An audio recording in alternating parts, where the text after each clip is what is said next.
Hello, hello! JD the Ender here, and thank you for tuning in. This is part 2 of a two-part video series that I started on this past Saturday, December the 8th or 9th. I posted a video pretty late, and I promised that I would be getting a second video posted. Just gonna apologize now for that. My router crapped out on Saturday before I could work on the second video, and yeah, this weekend was a completely unmitigated disaster. Thank you for bearing with me. I hope you enjoy the new video. Here's our other one. We're going to be ending the Prowling Magus and the Congregation. Excuse me. Prowling Magus and the Congregation. So, some would say that it's the weakest Dark Souls 2 boss fight in all of the game. That's actually a really interesting idea for videos, so I'm actually going to, start taking polls and get kind of an idea of what y'all's thoughts are and what you feel the most difficult bosses of this game are, and then really just in terms of some kind of scale, we can work something out based on y'all's thoughts. So look forward to that in the future. But I will say this is definitely not one of my favorite boss fights of the game, and it's not because it's really even that difficult. I think the issue is the area before the boss. Getting to the boss is the difficult part, because it's really just a couple of magic casters and about a dozen just random enemies. They're all like chump enemies, essentially. They're not spiders like what I'm dealing with right here, but they are enemies, kind of like the villagers that we saw when I was coming in here. I've heard some people, mention in some other reviews that the different Souls games, Bloodborne, Dark Souls, Demon Souls, Dark Souls 2, haven't played through Dark Souls 3, so I haven't watched too many videos on that, but essentially the different various games to the series have different corresponding playstyles with how the environment interacts with the player and the ways that the player can interact with the environment.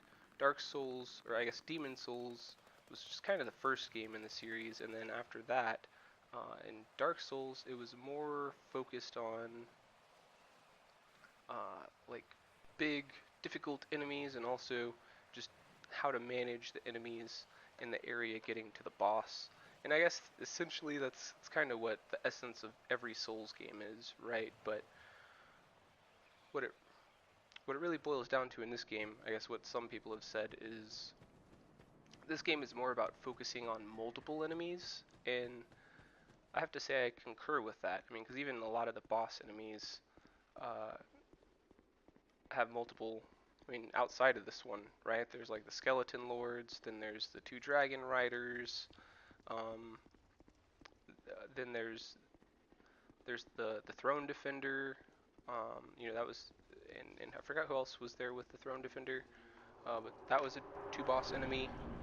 So a lot of multi-boss enemies. Here we are. It didn't take very long to get to it. I'm doing a lot of damage. You can see, or you'll see, I'll start doing a lot of damage. Um, this area actually kind of reminds me of the cathedral from Demon Souls, where you fight. It's kind of like a similar situation. You fight like a witch, and then like she's got worshippers, and then her worshippers start attacking you whenever you start attacking her. It's not the exact same thing, because the congregation is just like, what? This is an outsider, let's just take him out. And you got your dudes with the staff. And that's the caster. I guess he's your hex caster. And then there's a miracle caster. There's two miracle casters, actually. So I'm actually gonna die right here. Right, where is it? Right there. I just missed. If I had connected that attack, I would have beaten this boss. 5 minutes into the area. Well, sorry, I fast forwarded the video, so it's a little more than 5 minutes. I probably spent like an hour in this area. And what area is that, just so that you know?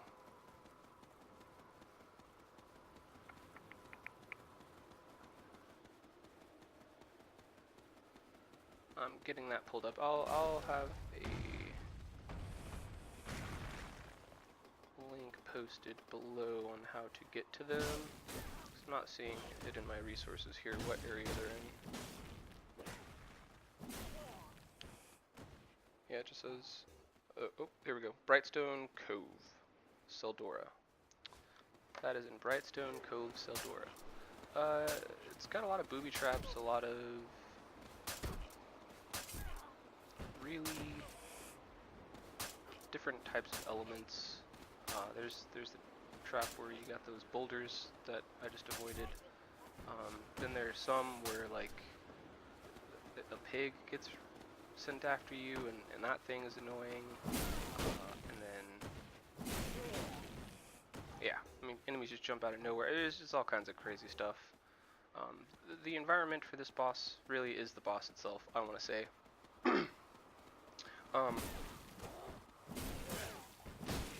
But again, I mean, my playstyle, at least for these games, my primary one is to crush everything under my giant slab of steel, because this game, amongst its other related titles in the series, I want to say even like Bloodborne, honestly, just because we haven't seen how, like that part of history in the Berserk series, you know, like we're still in the Dark Ages, and that's what these games are really meant to mirror and reflect and just kind of show. And I feel like this area actually in particular really is a solid representation of the way the kingdoms in the Berserk manga and the series were left at the end of the Golden Age arc. Just kind of like in shambles, forsaken, forgotten. You know, you have your corrupted government officials that are just kind of doing whatever when they should really be taking their responsibilities into hand and saying, hey guys, this is what we should do. Like, I know there's a way of things, but that way of things isn't working right now, and this area really does that. You know, like, you got all these people, there's this village that's been overrun by like giant spiders, and the villagers are attacking each other, and there's just something going on, right? I mean, it's clearly the curse, and there wasn't really like an overwhelming curse that affected everyone in the sense that they were cursed in the Berserk series. In this sense, the curse just affected everyone. You know, they were all put in really awful situations because of the way the curse in Berserk. So in the game, you know, I actually haven't read too much into the story of the game. I really just like the difficulty of these games and that you can go back and piece them together should you choose to do so, if that's what you decide you want to do. So I'm just getting ready here to head into the fight. Don't wanna get owned again. I have a lot of resources here, but I try to keep most of it in storage and just stick with the ones that I use as far as the equipment that I keep on me. So if I need something, I'll go back and get that. But what you see there that I'm going through is mainly just stuff that I'm using constantly. And I'll go over all of the different things in my inventory that I use on the regular in another video. I think that's an interesting topic there. Just want to make sure that I don't get pwned again. So you can actually see my stats right there. Didn't see what level I was, but I mean, it's just kind of what I've been talking about up to this point. You know, you want to dump everything in endurance, because it's going to control how many times you can attack, and then HP obviously, because that's going to determine how many times enemies have to attack you. And then, yeah, that's a good kill right there. Get my souls. Anyways, I hope you enjoyed this. I am gonna have another video to put out on Thursday, and I don't know exactly what time this will be put up today, but it will be getting posted today. I hope you enjoyed.